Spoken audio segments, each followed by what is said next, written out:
السلام علیکم ورحمۃ اللہ وبرکاتہ۔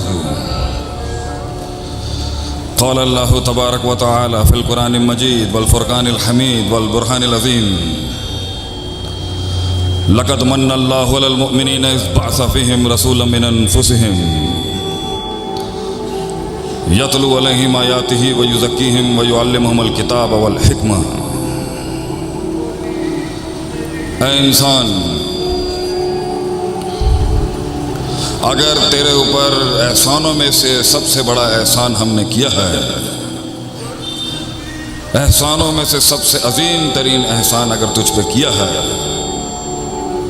مننا لام اور قد قسم کے محل میں ہوتا ہے، ہم قسمن کہتے ہیں اگر تجھ پر کوئی احسان ہم نے کیا ہے، ہم قسمن کہتے ہیں کہ اگر تجھ پر ہم نے کوئی احسان کیا ہے، اگرچہ فبأي آلاء ربكما تكذبان کھڑی ہے اپنے محل میں، لیکن اگر ہم نے تجھ پر کوئی احسان کیا ہے تو وہ یہ ہے کہ ہم نے تجھے تیری عقل کے حوالے نہیں کیا۔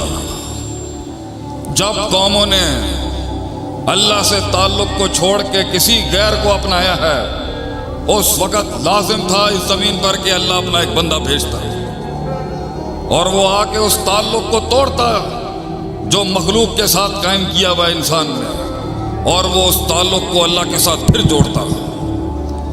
وہ ان کی نفسیات پر دن رات کام کرتا، وہ پتھر کھاتا، ان کے ظلم و ستم سہتا، قوم کی بدماشیاں تکبر اور اناد کے سامنے توحید کا دیا جلاتا اور اس وحدانیت کو قائم کراتا، ان کے دلوں کو آسمانوں پر لے کے جاتا، اور قوم پھر گمراہیوں پہ چلی جاتی، اور پھر اللہ ایک نبی بھیجتا۔ لقد ارسلنا الی قومہ، لقد ارسلنا نوحا الی قومہ، ہم نے نوح کو بھیجا اس کی قوم کی طرف۔ وَإِلَى ثَمُودَ أَخَاهُمْ صَالِحٌ وَإِلَى عَادٍ أَخَاهُمْ هُودًا وَإِلَى مَدْيَنَ أَخَاهُمْ شُعَيْبًا۔ ہر بستی، ہر قریے کے اوپر اللہ کے ایمبیسڈرز، اللہ کے پیغمبروں نے دل اور آسمان کے تعلق کو قائم کرنے کی کوشش کی ہے، اور ہر بیچ کے وسیلے کو کاٹا ہے، ہر بیچ میں جتنے بھی انٹرمیڈیٹریز ہیں اس کو کاٹا ہے، ڈائریکٹ اللہ کے ساتھ تعلق جوڑا ہے، اور جب انبیاء اس دنیا سے جاتے وہ تعلق پھر ٹوٹ جاتا اور لوگ اپنی دکانیں چمکانے کے لیے آ جاتے، کیونکہ اللہ میں نقص تو پیدا کیا نہیں جا سکتا تھا۔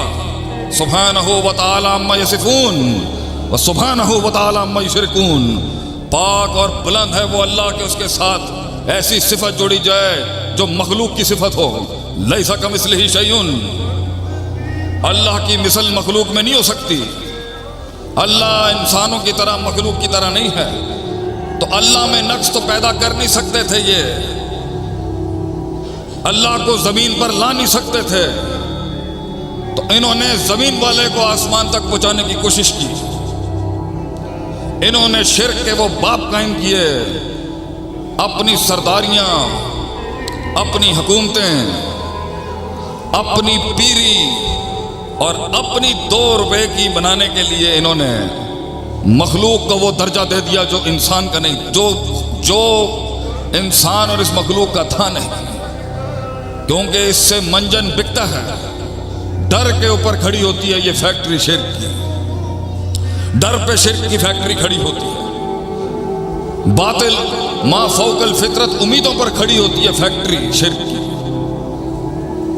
عذابوں سے بچنے کے لیے فیکٹری کھڑی ہوتی ہے شرک کی، اور گارنٹی پہ کھڑی ہوتی ہے فیکٹری شرک کی، اور وہ گارنٹی ان دیکھے اللہ، ان دیکھی جنت، ان دیکھے فرشتے، اور ان دیکھی آخرت کے ساتھ چلنے کا صبر انسان کر نہ سکا، اس کو ایک آنکھوں سے دیکھنے والا خدا چاہیے تھا، وہ صبر نہیں کر سکا جو اللہ نے کہا تھا میں دکھاؤں گا کہ قیامت کی صبح تک ان عبادی لیس لک علیہم سلطان، ایک قوم کو تو کبھی گمراہ نہیں کر سکے گا، ایک قوم کو تو کبھی قائل نہیں کر سکے گا، اس دن یہ کائنات لپیٹ دوں گا میں، جس دن مباحدوں کی جماعت ختم ہو گئی اس دنیا سے،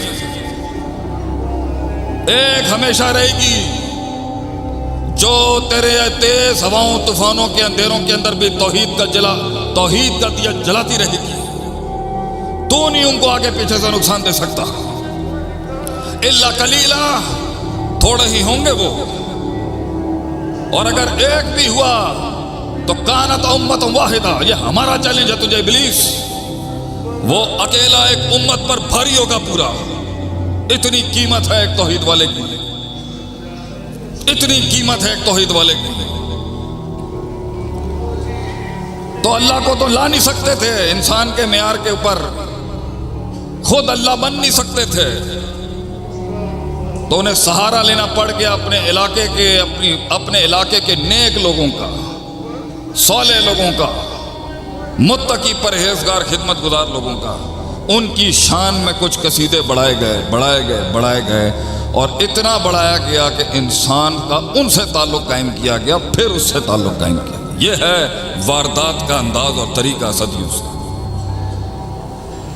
ہم نے تجھے تیری سوچ کے حوالے نہیں کیا، ہم نے تجھے تیرے تجربات کے حوالے نہیں کیا، ہم نے تجھے تیرے شعور کے حوالے نہیں کیا، اور ہم نے تجھے تیرے نفس کے حوالے نہیں کیا. ہم نے تجھے تیری زندگی میں حق کے رستے کو ڈھونڈنے کے لیے بعث فیہم رسولا من انفسہم انبیاء بھیجے ہیں. ہم نے نبوت کے سلسلے کو وجود دیا. ہم نے اس ہستی پہ اس سلسلے کو، اس کی ابتدا کی، جس سے ہم نے بتایا کہ یہ زندگی کیا ہے، یہ دنیا کیا ہے، اور تو کیا ہے، اور میں کون ہوں. یہ تجھے تیری عقل کے سپرد نہیں کیا کہ تو خود ڈھونڈ لے. تو اپنی حساب کتاب اور ریاضی استعمال کر لے، اپنی ترکیب اور تدبیریں کر لے جاننے کے لیے کہ کیا ہے یہ زندگی اور کیوں ہے یہ زندگی. ہم نے نبیوں کے سلسلے کو ابتدا کی تیرے لیے، اور وہ نبی علیہ الصلوۃ والسلام علیہم اجمعین کیا کرتے تھے. وہ باتیں ہیں آج، بہت باتیں ہیں آج، بہت فکریں ہیں اس فتنے کے دور میں کہ نبوی منہج یہ ہے، نبوی منہج یہ ہے، نبوی منہج یہ ہے. قرآن دیتا ہے نبیوں کے مشن کی منہج، یہ اصل بنیاد. یتلو علیہم آیاتہ، ان سب نبیوں نے اپنے دور کے اندر اللہ کی کلام کی تلاوت کی ہے. دوسرا وَيُزَكِّهِمْ، نفس کا تزکیہ کرایا ان انبیاء نے. وَيُعَلِّمُهُمُ الْكِتَابَ، علم کی مسندیں قائم کی انہوں نے، تعلیم کے ادوار شروع کیے انہوں نے، علم پڑھایا انہوں نے. وَالْحِكْمَةَ، اور اپنے علم کو استعمال کرنے کی طاقت اور فن سکھایا ہے کہ اس علم کو کس طرح بانٹنا ہے لوگوں میں. نبوت کا اصل مشن لوگوں کا تزکیہ ہے. سب سے پہلے قوموں کے اندر کی بیماریوں کو صاف کیا انہوں نے آ کے. امراض القلوب اور اوہان القلوب جو ہیں ان کے دلوں کے اوپر انہوں نے علم کی روشنیاں ڈالی ہیں. تعلق قائم کرایا ہے جو غیر اللہ کے نام پہ قائم کیا گیا ہے صدیوں سے.